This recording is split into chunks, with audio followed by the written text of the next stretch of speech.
Hello guys, कैसे हैं आप सब। स्वागत है आप सभी का एक बार फिर आपके अपने चैनल नॉलेज सिटी में। दोस्तों, आज हम दोबारा कंटिन्यू करने वाले हैं अपनी वही सीरीज जो हमने स्टार्ट की थी HRM यानी कि ह्यूमन रिसोर्स मैनेजमेंट, बीकॉम के सेमेस्टर 3rd और 4th वाले बच्चों के लिए। दोस्तों, इसमें हमारी यूनिट नंबर 1 का चैप्टर नंबर 1 चल रहा था, कंसेप्चुअल फ्रेमवर्क ऑफ HRM, जिसके मैं आपको 3 पार्ट प्रोवाइड करा चुका हूं। आज हमारा चौथा पार्ट है और शायद आज ये हमारा लास्ट पार्ट भी होगा इस चैप्टर का, और आज शायद हम ये चैप्टर खत्म भी कर देंगे।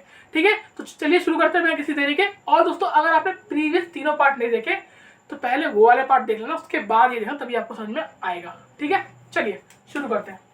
दोस्तों, पिछली क्लास में मैंने आपको समझाया था जॉब एनालिसिस के बारे में कि जॉब एनालिसिस क्या होती है, कैसे वर्क करती है। तभी बोल रहा हूँ पहले जाके प्रीवियस पार्ट देख लीजिए, तब आपको आज से समझ में आएगा। ठीक है, आज हम बात करेंगे कि जॉब एनालिसिस का प्रोसेस क्या होता है।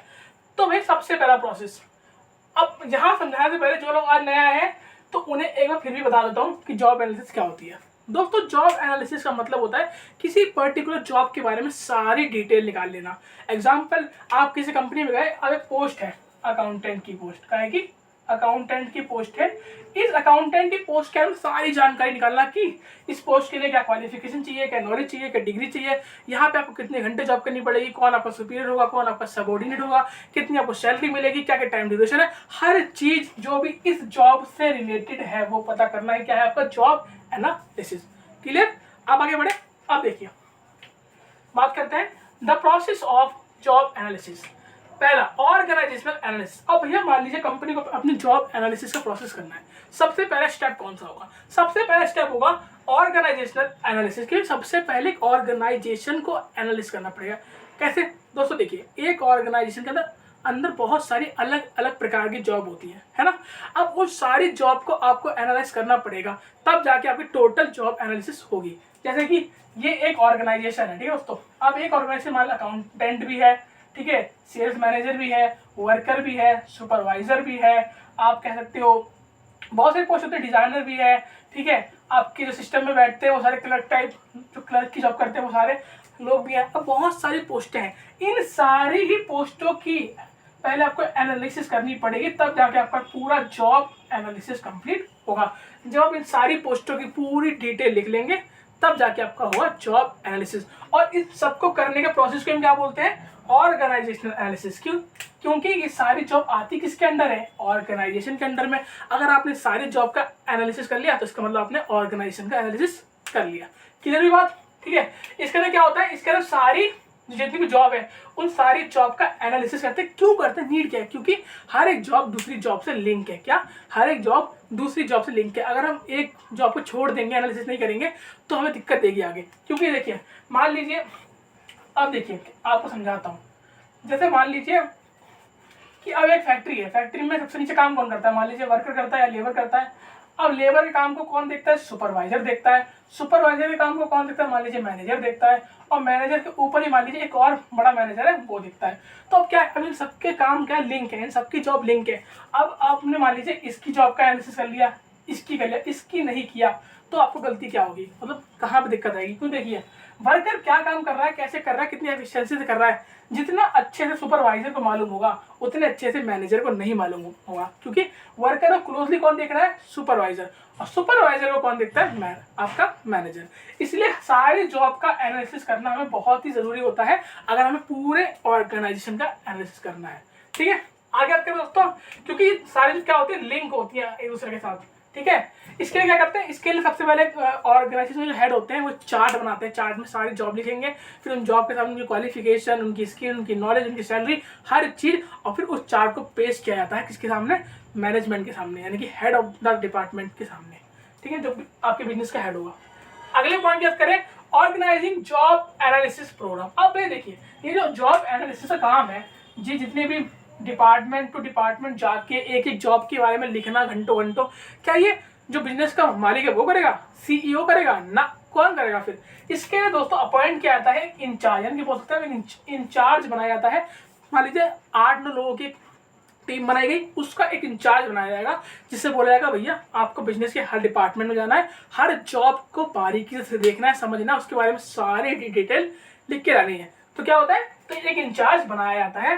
इसे बोलते हैं ऑर्गेनाइजिंग जॉब एनालिसिस प्रोग्राम। ठीक है, आगे बात करें deciding the use of job analysis information. फिर देखिए क्या हुआ, सबसे पहले क्या हुआ, हमने पूरी एक चार्ट बनाया जिसके ऊपर लिखा कि हमारी कंपनी में किस किस तरह की जॉब है, उसमें क्या क्या काम किया जाता है, कौन कौन से डिपार्टमेंट में, चार्ट बनाया। उसके बाद हमने इंचार्ज रेडी किया कि भाई इन डिपार्टमेंट में जाके इन जॉब की आपको जानकारी लानी है।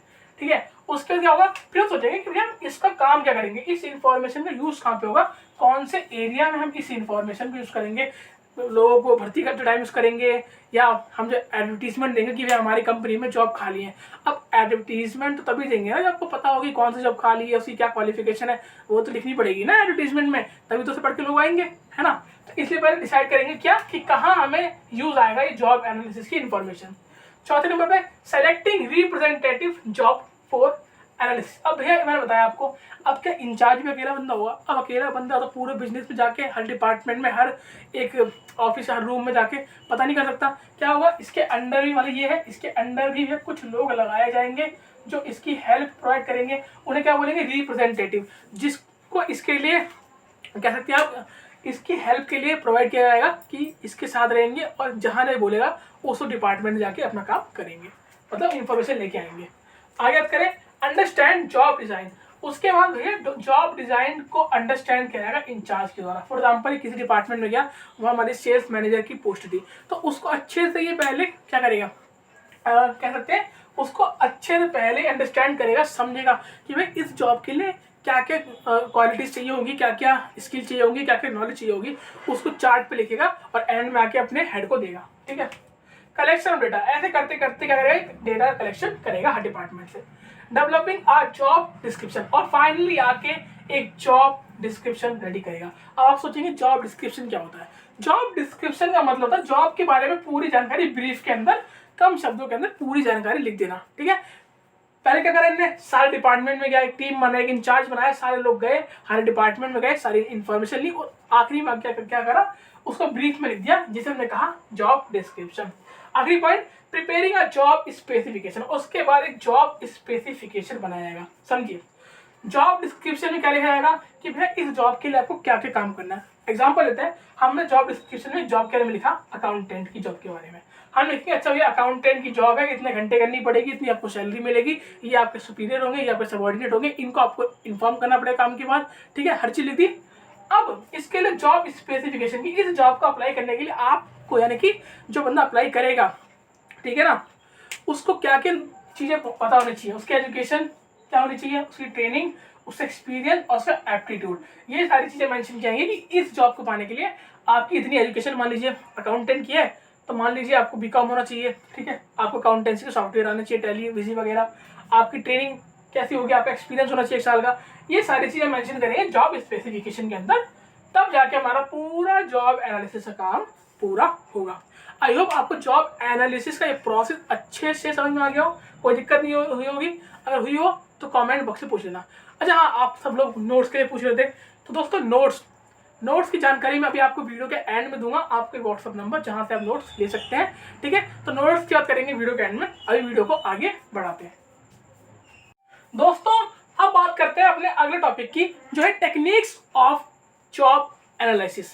कि दोस्तों अभी हमने पढ़ा प्रोसेस की कौन कौन से स्टेप फॉलो किए जाते हैं जॉब एनालिसिस के दौरान।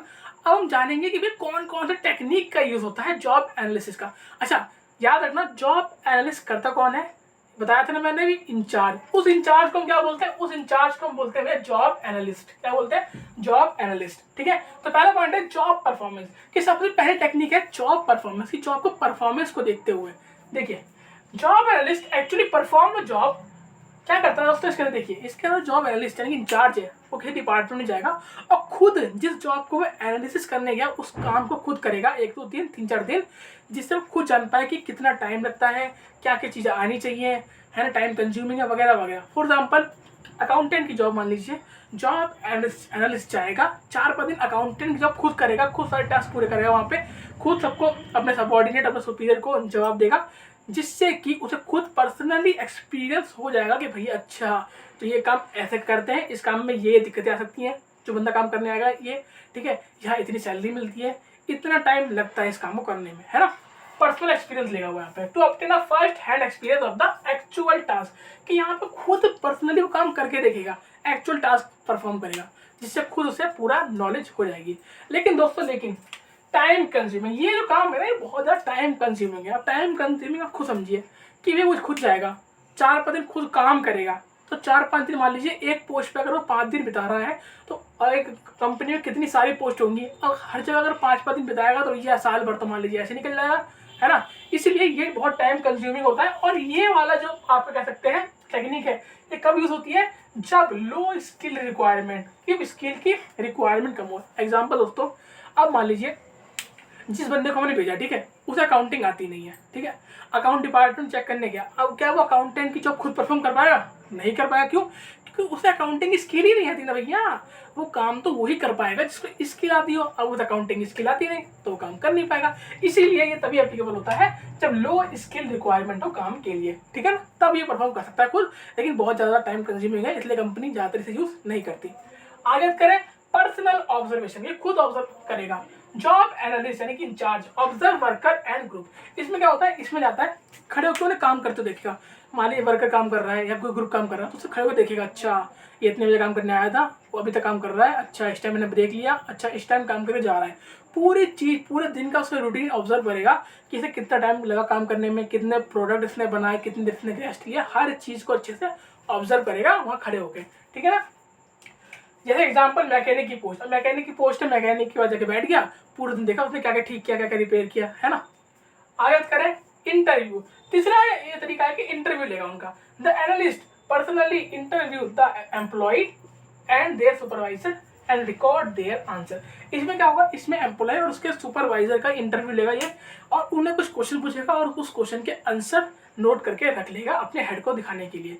क्वेश्चन हो सकते हैं ऐसे कि एम्प्लॉय से उसके सुपरवाइजर के बारे में पूछ ले कि भाई तुम्हें कोई दिक्कत तो नहीं काम करने में, उसकी गाइडेंस ठीक है ना, वो तुम्हारी प्रॉब्लम का सॉल्यूशन करता है ना टाइम टू टाइम, तुम्हारी सैलरी वैली में दिक्कत तो नहीं है, कोई तुम मतलब हरास तो नहीं कर रहा है यहाँ पे, ऐसे वर्कर से पूछ लिए। और सुपरवाइजर से पूछ लिए कि आपके सारे वर्कर टाइम टू टाइम आते हैं, अच्छा काम करते हैं, कौन बेटर परफॉर्मेंस कर रहा है, कौन लो परफॉर्मेंस कर रहा है। ऐसे करके इनसे क्वेश्चन पूछेगा, वो कंफर्टेबल होकर, मतलब पहले खूब जानकारी बढ़ाएगा इनसे कि आप अपना नाम बताइए, मैं अपना नाम बता रहा हूँ, मतलब पूरा ही कंफर्टेबल करेगा और फिर इनसे अंदर की बात बाहर निकलवाएगा, है ना। आइए बात करें दोस्तों क्वेश्चन एयर। क्वेश्चन एयर क्या होता है दोस्तों, क्वेश्चन एयर में क्या होता है कि एक क्वेश्चन पेपर टाइप एक क्वेश्चन पेपर बनाया जाएगा, ठीक है, क्वेश्चन पेपर बनाया जाएगा। उस क्वेश्चन पेपर को जिस जॉब की एनालिसिस करनी है, मान लीजिए अकाउंटेंट की पोस्ट पे कुछ लोग काम करते हैं, तो उन्हें उस क्वेश्चन पेपर को दिया जाएगा और उनसे कहा जाएगा कि भैया आपको इन क्वेश्चंस के आंसर लिख के हमें देने हैं। वो लोग उन क्वेश्चन को पढ़ेंगे। मान लीजिए इसके अंदर क्वेश्चन है कि इस जॉब पे आपको क्या दिक्कतें आ रही हैं, आपका सुपरवाइजर आपसे कैसे बिहेव कर रहा है, ऐसे क्वेश्चन दे दिए। उन क्वेश्चनों का वो वर्कर आंसर करेंगे, फिर वो क्वेश्चन है आपका जाएगा सबसे पहले उनके सुपरवाइजर के पास, वो देखेंगे कि इनने कुछ क्या गलती तो नहीं करी मिस्टेक आंसर देने में, और फिर उसके बाद जाएगा ये आपके जॉब एनालिस्ट यानी कि इंचार्ज के पास। उसके बाद ये लोग डिस्कस करेंगे वर्कर से, अच्छा ये प्रॉब्लम है तो इसका सॉल्यूशन कैसे कर सकते हैं, ये हम सॉल्यूशन करना चाहते हैं इसका, वगैरह वगैरह, ऐसे क्वेश्चन होता है, ठीक है। आगे करें क्रिटिकल इंसिडेंट। क्रिटिकल इंसिडेंट मतलब कि हर वर्कर के कुछ ना कुछ पास्ट होता है उसका, मतलब क्या हो सकता है, पहले कुछ उसके साथ घटना हुई हो बिजनेस के अंदर, मान लो टाइम से सैलरी नहीं मिली उसकी, या उसका हरासमेंट हुआ, या मतलब उसे काम ही नहीं मिलता था, हफ्ते हफ्ते बाद छुट्टी देते थे उसे, है ना। तो ऐसे उससे इंसिडेंट पूछेंगे कि इस जॉब पे आपको क्या क्या दिक्कतें आज तक आई, आप पिछले मान लीजिए 5 साल से 10 साल से 1-2 साल से काम कर रहे हैं, तो आपको बतानी है हमें अपनी दिक्कतें कि इस काम को करते करते आपको क्या दिक्कतें आई। उन सारी दिक्कतों को नोट डाउन किया जाएगा, अच्छा तो इस जॉब के अंदर ये दिक्कतें भी आती हैं, ठीक है। और लास्ट में हमारा लॉग रिकॉर्ड्स, कि लॉग रिकॉर्ड्स का मतलब होता है कि एक रिकॉर्ड रखा जाएगा। जॉब एनालिस्ट यानी कि इंचार्ज हर वर्कर के सुपरवाइजर से बोलेगा कि भाई तुम्हें रिकॉर्ड रखना है कि ये बंदा काम पे कब आया, काम पे कब गया, कितना इसने रेस्ट लिया, कितने घंटे इसने काम किया, कितनी प्रोडक्ट इसने बनाए दिन में, हर चीज़ का रिकॉर्ड लेके और फिर उस रिकॉर्ड को समझना कि अच्छा तो इस जॉब पे इतने घंटे में इतने प्रोडक्ट बना सकता है एक बंदा एफिशिएंसी के साथ। तो इन सबको हम बोल देते हैं टेक्निक्स ऑफ जॉब एनालिसिस। यही सारी टेक्निक होती है आपकी जॉब को एनालिसिस करने के लिए, जो कि परफॉर्म की जाती है जॉब एनालिस्ट या फिर इंचार्ज के द्वारा। आई होप दोस्तों आपको यहाँ तक की सारी बात अच्छे से क्लियर हो गई होंगी। कोई डाउट हो कमेंट बॉक्स से पूछ लेना, और दोस्तों अभी आराम से अच्छे से समझ लीजिए, नोट्स आपको बहुत जल्दी नोट्स प्रोवाइड हो जाएंगे, उसके बारे में बात करेंगे अभी वीडियो के एंड में, ठीक है। चलिए बात करते हैं अगले टॉपिक की। दोस्तों बात करते हैं अपने अगले और धमाकेदार टॉपिक की, जो है जॉब डिस्क्रिप्शन। अभी थोड़ी देर पहले मैंने आपको जॉब डिस्क्रिप्शन बताया था जॉब एनालिसिस के प्रोसेस के अंदर, कि भैया जितना भी हम डेटा जॉब एनालिसिस के थ्रू इकट्ठा करते हैं, उन सबको एक ब्रीफ या कह सकते हैं कम शब्दों की लैंग्वेज में लिखना ही आपका जॉब डिस्क्रिप्शन है। देखते हैं, the data collected through job analysis, कि जो भी डेटा हमने जॉब एनालिसिस के थ्रू कलेक्ट किया, provide the basis for preparing job description and job specification. उसी डेटा की मदद से हम जॉब डिस्क्रिप्शन और जॉब स्पेसिफिकेशन प्रोवाइड करते हैं, बनाते हैं, है ना। जॉब एनालिसिस में हमने हर चीज़ पता करी कि वे क्या काम करते हैं, क्या काम करना है, क्या कंडीशन है, क्या सैलरी है, क्या टाइमिंग है, कौन सुपीरियर कौन सबऑर्डिनेट, उसी को यहाँ आगे बांट देंगे, क्या जॉब स्पेसिफिकेशन है और क्या आपका जॉब डिस्क्रिप्शन है। ठीक है, आगे बात करें इसका ना इंक्लूड क्या होता है। देखिए, इसके अंदर सबसे पहले लिखा होगा टाइटल, कि भैया जॉब का टाइटल क्या है, उसकी लोकेशन क्या है, वहाँ ड्यूटीज क्या होंगी, आपकी रिस्पॉन्सिबिलिटीज क्या होंगी, वर्किंग कंडीशन, वहाँ पे काम कैसे करना होगा। देखिए, पॉजिटिव बातें लिखिए तो नेगेटिव भी लिखिए, कि हाँ खतरा मतलब ऐसा खतरा है गोलियां चल रही है, नहीं, खतरा कह सकते हैं अभी दिक्कतें, क्या क्या दिक्कतें होंगी वहाँ पे आपको। ठीक है, और रिलेशनशिप, अरे वो वाली रिलेशनशिप नहीं, रहा नहीं जाता, तड़प ही ऐसी है। यहाँ अलग रिलेशनशिप की बात हो रही है। रिलेशनशिप मतलब कि आपके संबंध कैसे हैं, संबंध कैसे हैं आपके सुपीरियर और सबऑर्डिनेट के साथ, विद अदर जॉब, अपनी और जॉब्स के साथ। समझिए, टाइटल मान लीजिए कि हमने लिखा कि हाँ टाइटल है अकाउंटेंट की जॉब, ठीक है, लोकेशन अकाउंट डिपार्टमेंट, ठीक है, ड्यूटीज आपको प्रिपेयर करनी पड़ेगी, मान लीजिए बैलेंस शीट हो गई है, बैलेंस शीट प्रिपेयर कीजिए और इनकम टैक्स रिटर्न भरिए, ठीक है, सारे काम होगा आपके। रिस्पॉन्सिबिलिटीज, अपने सुपीरियर के सारे ड्यूटीज को पूरा कीजिए, अगर वो आपको काम दे रहा है तो उसे टाइम पे पूरा कीजिए। ठीक है, वर्किंग कंडीशन की कंडीशन क्या है, टाइमिंग क्या है आपकी, 8 घंटे की जॉब है, 8 से 8 मान लीजिए, ठीक है, 8 से 8 सॉरी 9 से 5 मान लीजिए, है ना, 8 घंटे। अच्छा, रिलेशनशिप कि कौन आपका सुपीरियर है और कौन आपका सबऑर्डिनेट है, ये अपने वाली अकाउंटेंट की जॉब ली थी, उसके सारे पॉइंट मैंने आपको समझा दिए, है ना। अगला पॉइंट देखें दोस्तों, तो अगला पॉइंट है कंटेंट ऑफ जेडी। क्या, जेडी, अब जेडी मतलब जग्गा डाकू नहीं, जेडी मतलब जॉब डिस्क्रिप्शन, कि भैया जेडी के कंटेंट क्या क्या है, इसके अंदर क्या क्या आता है। अभी मैंने बताया वही सारा। पहला जॉब आइडेंटिफिकेशन, कि जॉब है क्या, किस चीज़ की जॉब है, क्या करना है इसके अंदर, अकाउंटिंग करनी है, सेल्स मैन बनूंगा, आपकी कैसा डिजाइनिंग करनी है, एडिटिंग करनी है, क्या काम करना है। ठीक है, अगला जॉब समरी, उस जॉब के बारे में पूरी समरी, अच्छा ये जॉब टाइटल है, ये काम करना पड़ेगा आपको। ठीक है, जॉब की पूरी समरी दे दी यहाँ पे। जॉब ड्यूटीज, क्या क्या ड्यूटीज होंगी, क्या क्या रिस्पॉन्सिबिलिटी बताया मैंने अभी आपको। वर्किंग कंडीशन क्या होगी, कितने घंटे की होगी, 8 घंटे की होगी। सोशल एनवायरनमेंट की, एनवायरनमेंट कैसा मिलेगा, कैसे आपके लोग होंगे, कितनी आपकी मतलब ज़्यादा प्रेशर तो नहीं होगा आपके ऊपर। ठीक है, सुपरविजन, कौन आपका सुपरविजन करेगा, मतलब आपका सुपरवाइजर कौन होगा, आपका हेड कौन होगा। और रिलेशन टू अदर जॉब, आपके रिलेशन कैसे होंगे, कौन किसको आप मतलब किसको कह सकते हैं ना कि काम करने के बाद किसको आप बताओगे कि सर मेरा काम हो गया, रिपोर्ट करोगे, और कौन आपको रिपोर्ट करेगा। ठीक है, वो सारी चीज़ें बताते हैं जॉब डिस्क्रिप्शन के अंदर।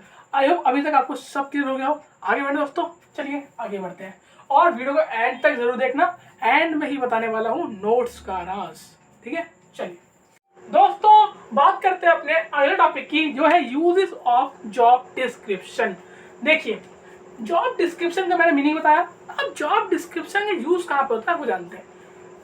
आपके सामने 5 इसके इंपॉर्टेंट यूज लिखे हैं। सबसे पहला जॉब ग्रेडिंग और क्लासिफिकेशन के लिए, कि जब जॉब का बांटेंगे तो आपको पता होना चाहिए कि हर जॉब का डिस्क्रिप्शन क्या है, उसी हिसाब से आप जॉब को कौन टॉप पे रहेगी, कौन लो में, कौन टॉप पे रहेगी, कौन लोअर रहेगी, कौन मीडियम रहेगी, तब आप बांट पाएंगे उसे अच्छे से। ठीक है, प्लेसमेंट, जब आप नए एम्प्लॉय का प्लेसमेंट करेंगे, कि जब नई भर्ती करेंगे, नए बंदे को जॉब देंगे, तो आपको पता होनी चाहिए जॉब डिस्क्रिप्शन, अगर आपको पता होगी उस हिसाब से बंदे को प्लेस कर पाएंगे। ओरिएंटेशन, ओरिएंटेशन का मतलब होता है कि किसी नए एम्प्लॉय को अपने बिजनेस से रूबरू कराना, लोगों से मिलाना, उसकी पोस्ट दिखाना, उसे उसकी जॉब बताना। अब आप उसको उसकी जॉब के बारे में तभी तो बता पाएंगे ना जब आपको खुद पता होगा, जब आपने खुद उस जॉब की जॉब डिस्क्रिप्शन पढ़ी होगी, तभी तो आप उसे बता पाएंगे ना भाई कि तेरे को ये काम करना है, इतने घंटे करना है, ये इस सॉफ्टवेयर पे करना है, ये तो आना चाहिए, वगैरह वगैरह। ठीक, प्रमोशन एंड ट्रांसफर, जब किसी बंदे का प्रमोशन करना हो या किसी बंदे का ट्रांसफर करना हो, कोई बंदा इस पोस्ट पे है, आपको उसे इस पोस्ट पे प्रमोट कर रहे हो, तो इस पोस्ट की अलग जॉब डिस्क्रिप्शन होगी, जहाँ उसकी अलग रिस्पॉन्सिबिलिटी होंगी, अलग ड्यूटी होंगी, है ना। तो वो सब आपको इसे बताना पड़ेगा। उसके लिए आपको खुद पता होना चाहिए जॉब डिस्क्रिप्शन। और किसी को मान लीजिए आप ट्रांसफर कर रहे हो एक ऑफिस से दूसरा ऑफिस, अब दूसरे ऑफिस में उसकी अलग रिस्पॉन्सिबिलिटी होंगी, अलग जॉब, अलग ड्यूटीज होंगी, वो सारी बतानी पड़ेंगी आपको। और आप तभी बता पाओगे जब आपको जॉब डिस्क्रिप्शन पता होगा हर पोस्ट का, ठीक है। आगे तेरे framing questions to be asked, सबसे इंपॉर्टेंट कि भैया इंटरव्यू में क्वेश्चन पूछे जाते हैं। इंटरव्यू में क्वेश्चन आप तभी तो पूछोगे, मान लीजिए किसी ने अकाउंटेंट की पोस्ट के लिए अप्लाई किया, अब आप उससे क्वेश्चन पूछोगे वो अकाउंटिंग की फील्ड से ही पूछोगे, अकाउंटिंग जिस पोस्ट के लिए उसने अप्लाई किया उस पोस्ट के रिलेटेड ही पूछोगे। अब आपको जब तक उस पोस्ट के बारे में खुद नहीं पता होगा एज अ इंटरव्यूअर, तब तक आप इंटरव्यू मतलब जिसको आप इंटरव्यू ले रहे हो उसको आप कैसे क्वेश्चन पूछ सकते हो। जब आपको खुद पता होगा कि अच्छा इतने घंटे काम करना है, इस सॉफ्टवेयर पे करना है, तभी आप उससे क्वेश्चन पूछ सकते हो कि भाई क्या आपको यार सॉफ्टवेयर आता है, क्या आप इतने घंटे कर सकते हो, है ना। तो सबसे इंपॉर्टेंट था ये। अच्छा आप बात करें अगले पे, तो हमारा लास्ट टॉपिक है जॉब स्पेसिफिकेशन। सबसे सेकंड लास्ट जॉब स्पेसिफिकेशन, मैंने ये भी बताया था आपको। इसके अंदर हम लिखते हैं, ये भी कहाँ से लिया गया है, जॉब एनालिसिस से लिया गया है। इसके अंदर हम लिखते हैं कि भाई कौन कौन सी नॉलेज आपको आनी चाहिए, कितनी आपकी आपकी क्वालिफिकेशन होनी चाहिए, ठीक है ना, वो सारी चीज़ इसमें आती है। देखिए job specification is a document, एक डॉक्यूमेंट होता है which state a minimum acceptable human qualities, कि इतनी क्वालिटीज तो हमें चाहिए तभी आप इस जॉब के लिए एप्लीकेबल होगे।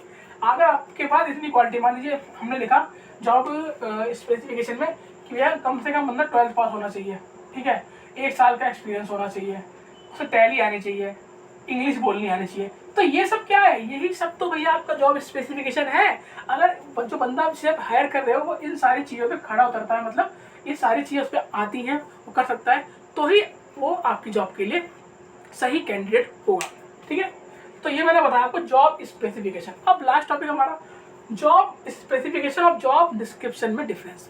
दोस्तों यहाँ नहीं लिखा, इसका मतलब ये नहीं कि आपको समझा नहीं पाऊंगा, बहुत बढ़िया समझाने वाला हूँ, ध्यान सुनिए। और नोट्स में आपको पता ही है, नोट्स में आपको हर चीज़ पॉइंट टू पॉइंट मिलेगी, ठीक है। पहले सारे टॉपिक को खत्म करते हैं। दोस्तों देखिए जॉब डिस्क्रिप्शन और जॉब स्पेसिफिकेशन मैंने आपको अभी इतने अच्छे से समझा रहा था। देखिए जॉब डिस्क्रिप्शन मैंने बताया आपको, जॉब डिस्क्रिप्शन में लिखा होता है कि भाई टाइटल क्या है जॉब का, ठीक है, ड्यूटीज क्या है, रिस्पॉन्सिबिलिटीज क्या है, ठीक है, और भैया आपका कौन सुपीरियर है, कौन सबॉर्डिनेट है, रिलेशनशिप क्या है आपकी और एम्प्लॉयज़ के साथ, वो सारी आपकी जॉब डिस्क्रिप्शन में आ गया। और जॉब स्पेसिफिकेशन में ये सब कि भैया उसकी ग्रेजुएशन क्या होनी चाहिए, मतलब उसकी क्वालिफिकेशन क्या होनी चाहिए, उसका एक्सपीरियंस क्या होना चाहिए, उसको क्या क्या एडिशनल स्किल आनी चाहिए, मतलब टैली, कंप्यूटर, स्पीकिंग, इंग्लिश वगैरह, ठीक है ना, ये सारी चीज़ें। तो यही इसका है मेजर डिफरेंस जॉब स्पेसिफिकेशन और जॉब डिस्क्रिप्शन का। तो दोस्तों आई होप आपको ये सारी समझ में आई हो, और यहीं पे हमारा चैप्टर नंबर 1 खत्म होता है। यहाँ हमने अपनी यूनिट नंबर 1 का चैप्टर नंबर 1 अच्छे से खत्म कर लिया। दोस्तों अगर आपने अभी भी प्रीवियस पार्ट नहीं देखे तो प्रीवियस पार्ट देख लेना, ये वाला पार्ट भी देख लेना, ठीक है। और इस वीडियो को अपने दोस्तों के बीच में ज़्यादा से ज़्यादा शेयर करना ताकि वो भी इस वीडियो का फ़ायदा उठा सकें, ठीक है। अब हम बात करते हैं अपने मेन पॉइंट की, जिसके लिए आप भी बहुत दिनों से बेचैन थे और जो हमारे पुराने स्टूडेंट्स हैं वो भी, कि भैया नोट्स सबसे इम्पोर्टेंट जो बात आती है, बंदा पढ़ने से पहले मांगता है क्या, नोट्स, कि भैया नोट्स कहाँ मिलेंगे, ये नोट्स कहाँ मिलेंगे, कैसे मिलेंगे, कब मिलेंगे, इस सारे सवालों के जवाब अभी कर देते हैं। दोस्तों देखिए नोट्स का काम जारी हो चुका है। अगर आप लोगों ने हमारा टेलीग्राम चैनल ज्वाइन किया होगा तो मैंने वहाँ बताया था, नहीं किया तो दोस्तों टेलीग्राम चैनल हमारा अभी ज्वाइन कर लें। टेलीग्राम चैनल जो हमारा है, टेलीग्राम चैनल का लिंक आपको डिस्क्रिप्शन बॉक्स में मिल जाएगा, नॉलेज सिटी फॉर यू, ठीक है। उस पर क्लिक करके लिंक पे आप जाके पहले चैनल ज्वाइन कर लें हमारा टेलीग्राम पे। वहाँ पे मैं अपडेट देता रहता हूँ नोट्स के बारे में। वहाँ मैंने नोट्स की झलक भी डाली थी, फोटो कि नोट्स बन रहे हैं ना, काम चल रहा है, उनकी फोटो भी डाली थी कि अच्छा देखिए ये काम चल रहा है नोट्स में, ठीक है। तो जाके टेलीग्राम पे हमें फॉलो कर लीजिए, सब्सक्राइब हमारा चैनल ज्वाइन कर लीजिए, जिससे आपको फर्दर इन्फॉर्मेशन मिलती रहे। अब बात करते हैं नोट्स की। तो दोस्तों नोट्स का मामला ये है, मैंने आपसे कहा था चैप्टर खत्म होते हैं नोट्स मिल जाएंगे, चैप्टर खत्म हो गया, अब नोट्स। तो दोस्तों नोट्स की बात ये, नोट्स आपको 1 आध दिन में प्रोवाइड हो जाएंगे, ठीक है। नोट्स का काम जारी है, हद से हद 1 या 1.5 दिन में वो काम खत्म हो जाएगा, और जैसे काम खत्म होगा नोट्स आपके पास होंगे। यकीन माने दोस्तों नोट्स इतने बेहतरीन बनाए जा रहे हैं, हाथ से नहीं लिख रहे, नोट्स पूरे आपके टाइपिंग वाले नोट्स हैं। अगर आप टेलीग्राम चैनल में नहीं है तो फटाफट जाइए, वहाँ खुद देख लीजिए कि कैसे नोट्स आपको मिलने वाले हैं। एकदम A1 क्वालिटी के नोट्स, हर चीज़ पॉइंट टू पॉइंट बढ़िया करके पिक्चर लगा के अच्छा करके एक्सप्लेन करके आपको दे रही है। नहीं कि एक पेज लिया उस पर कुछ भी लिख दिया और दे दिया, नहीं, बढ़िया करके आपको नोट्स प्रोवाइड करा रहे हैं, है ना। और वो भी कैसा, फ्री ऑफ कॉस्ट। जिसके लिए आपसे कोई भी पैसे चार्ज नहीं किए जाएंगे, पूरे नोट्स पर फ्री मिलेंगे और बढ़िया कंटेंट मिलेगा। जिसे पढ़ लिया तो एग्जाम में कोई क्वेश्चन छूटेगा ही नहीं, है ना दोस्तों।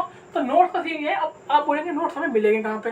दोस्तों नोट्स के लिए आप एक व्हाट्सअप नंबर है, ये लिख लीजिए। अब मैं इस व्हाट्सअप नंबर को चैनल के बायो में भी डला दूंगा, ठीक है। ये नंबर आप लिख लीजिए, इसी नंबर पे आपको 9910990508 ये दोस्तों हमारा व्हाट्सअप नंबर है। इस व्हाट्सअप नंबर पे जाके आप हाय भेज देना और आपको नोट्स मिल जाएंगे, ठीक है दोस्तों।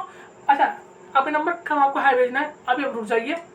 जैसे ही नोट्स रेडी हो जाएंगे आपको मालूम चल जाएगा, मैं अपडेट दे दूंगा खुदा के चैनल पे। वैसे ही आप अब इस नंबर को सेव कर लीजिए और यहाँ पे व्हाट्सएप पे मुझे हाई भेज देना, आपको नोट्स मिल जाएंगे, ठीक है दोस्तों। यकीन मानिए थोड़ा आपको इंतजार करवा रहा हूँ, लेकिन नोट्स आपको बढ़िया दूंगा। तो अब बात करें दोस्तों, तो हमारा चैप्टर नंबर 1 पूरा फिनिश हो गया, हमने अच्छे से कवर कर लिया दोस्तों।